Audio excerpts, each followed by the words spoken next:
এই কথা এই ভাষণ এই অধিকার দিয়ার কথা আজির দিনত ব্রিটিশের কোনো নেতাই কোয়া নাই। সেইটো আমার বিষয় বড় গৌরবের কথা।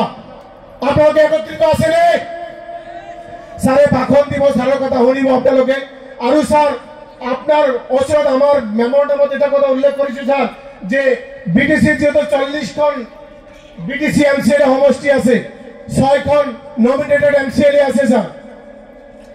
ব্রিটিশের পার্লিয়ামেন্টত অসমত গোটেই ভারতবর্ষত বিকলাঙ্গসকলৰ যেটো অধিকাৰ যে ধৰণৰ দাবী সেই দাবী উত্থাপন কৰাৰ আমাৰ কোনো মঞ্চ নাই।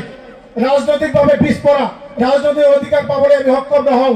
সেইকাৰণে ছাৰলৈ অনুৰোধ থাকিল, এইখন মেমোৰান্ডাম আমি উল্লেখ কৰিছোঁ স্যাৰ 40খন সমষ্টিৰ ভিতৰত যদি আমি 4% ৰিজাৰ্ভেশ্যন হিচাপে আপুনি চিন্তা কৰে তেনেহ'লে এজন এমচিএল আমি পাবলৈ সক্ষম হওঁ। সেইকাৰণে আজি আপোনাৰ ওচৰত আমাৰ এটাই দাবী যাতে আগন্তুক নিৰ্বাচনত বিকলাঙ্গসকলৰ কাৰণে আপনাৰ সৰকাৰেৰ ফালেৰ পৰা বা আপনাৰ ৰাজনৈতিক দলেৰ পৰা আমাক যাতে এটা সমষ্টি বিকলাঙ্গসকলের কারণে এড়ি দিয়া হয়, এটা আমার দাবি স্যার। আর 6জন নমিনেটেড এমসিএল তার ভিতর এটা নমিনেটেড এমসিএল যাতে আমাক দিয়া হয় স্যার, এটা আমার দাবি। আপনারা মানিছে রে শুনিছে রে? আমি স্যারের রাজনৈতিকভাবে নহয় সংখ্যার ফালের পৰা আমাৰ যে অধিকাৰ এই অধিকাৰ পাবলৈ সক্ষম হলে আমাক ৰাজনৈতিক অস্ত্ৰ লাগে। সেই ৰাজনৈতিক অস্ত্ৰ নাই, সেই কাৰণে ৰাজনৈতিকভাবে পিছপৰা আমাৰ অধিকাৰবিলাক আমি পাবলৈ সক্ষম নহওঁ। সেই কাৰণে স্যাৰ আজি ইয়াত আমি একটু কথা উল্লেখ কৰিছো। 1981 চনৰ পৰা 2024 লৈকে অসম তথা পিটিচিত যিমান বেকলগ পোষ্ট আছে সেইটো হিসাব কৰি প্ৰত্যেকটো ডিপাৰ্টমেন্টত হিসাব কৰি যিমান বেকলগ পোষ্ট আছে সেই পোষ্টবিলাকৰ ভিতৰত 4% ৰিজাৰ্ভেশ্যন হিচাপে বিকলাঙ্গসকলে কিমান পাব লাগে সেইখিনি যাতে আমি পাবলৈ সক্ষম হওঁ সেই কথাখিনি ইয়াত উল্লেখ আছে স্যার। আৰু স্যাৰ 40টা সমষ্টিৰ ভিতৰত যাতে প্ৰত্যেকটো বিসিডিসিত আমাৰ বিকলাঙ্গসকলক এটা বিসিডিসিৰ চেয়াৰম্যান দিয়া হয়,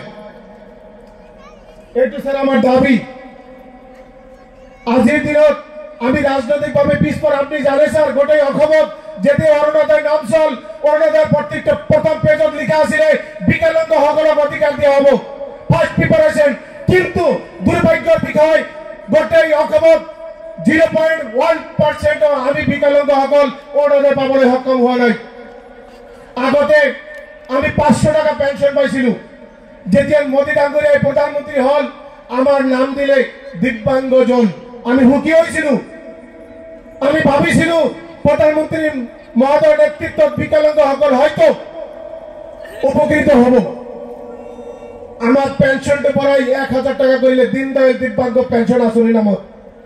তারপিছত কি করলে আমার মুখটু কাটি একদম জমিনত পেলাই দিলে, আমাকে অর্ডার ডাইভার্ট করে দিলে 1250 টাকা। 1000 টাকা এটি ভাল আছিল, এটা আমার পেনশনের নামত আছিল দীনদয়াল দিব্যাঙ্গ পেনশন। কিন্তু এতিয়া কি কৰিলে আমাক হিতাধিকাৰী বনাই দিলে। গোটেই অসমত আমি ৰাজনৈতিকভাবে অৰ্থনৈতিকভাবে শিক্ষাগতভাবে হাইস্কুল ক্ষেত্ৰত প্ৰত্যেকফালে পিছপৰা আৰু অৰুণোদয়ৰ ভিতৰত সমাই দি আমাৰ যিটো অধিকাৰ সেই অধিকাৰ খৰ্ব কৰিলে।